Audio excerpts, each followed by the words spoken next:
Introduction. I am a run-of-the-mill Christian with no extraordinary spiritual gifting or experiences. You need to know this from the beginning.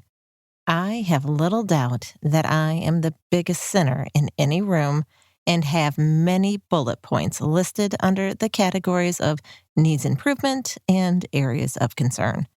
My evangelistic efforts have been minimal. I've never been on a mission trip. My tithing can be inconsistent.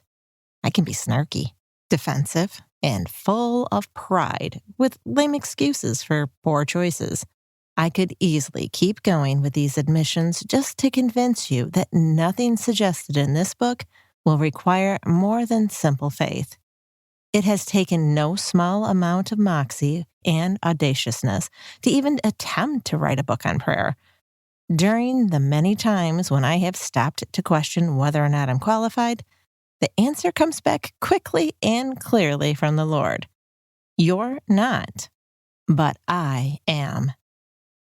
The prompt for writing this book was my growing concern over hearing way too many believers, myself included, lament that they don't feel transformed by their faith in God. Upon honest reflection, there wasn't much evidence of changed hearts, not to mention extraordinary lives, that sets us apart from those with no faith. I can't imagine the heartbreak God must feel as he witnesses this reality for so many of us. Is theology, church culture, or just the usual worldly distractions to blame for our ho-humness towards him? Regardless of the cause, there were sad tentacles of doubt that were starting to creep all over my faith. My awareness of this condition slowly but increasingly became like a fly on my nose, with no apparent way to ignore it. I don't think I would have ever flat out rejected God, but my frustration over my life's lack of evidence of him was starting to wear me out. I knew I was missing something. I knew there was more.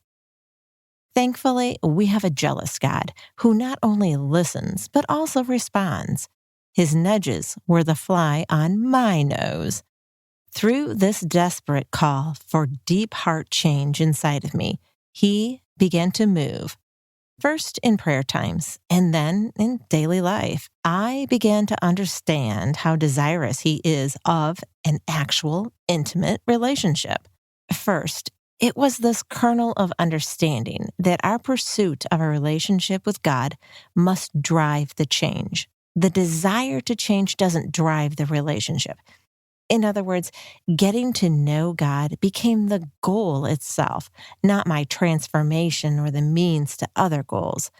The shift in what I was seeking led me to understand, and then experience, God's longing for intimacy with those he created and foreknew before time began. He thoughtfully created us and then slipped us into the perfect moment in history to be born so that we could walk fully in the identity and purposes he planned for us. We bring him great joy when we endeavor to discover what those thoughts are and how to live a life that best demonstrates them.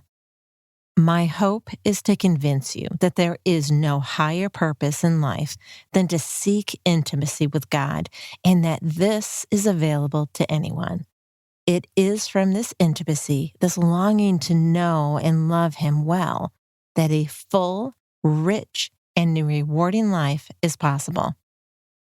Express this desire within earshot of the Lord, and you are in for the ride of your life. Knowing God and living a life hand in hand with him are not just the cake and the frosting, but indeed the full 10-course meal of Christian life.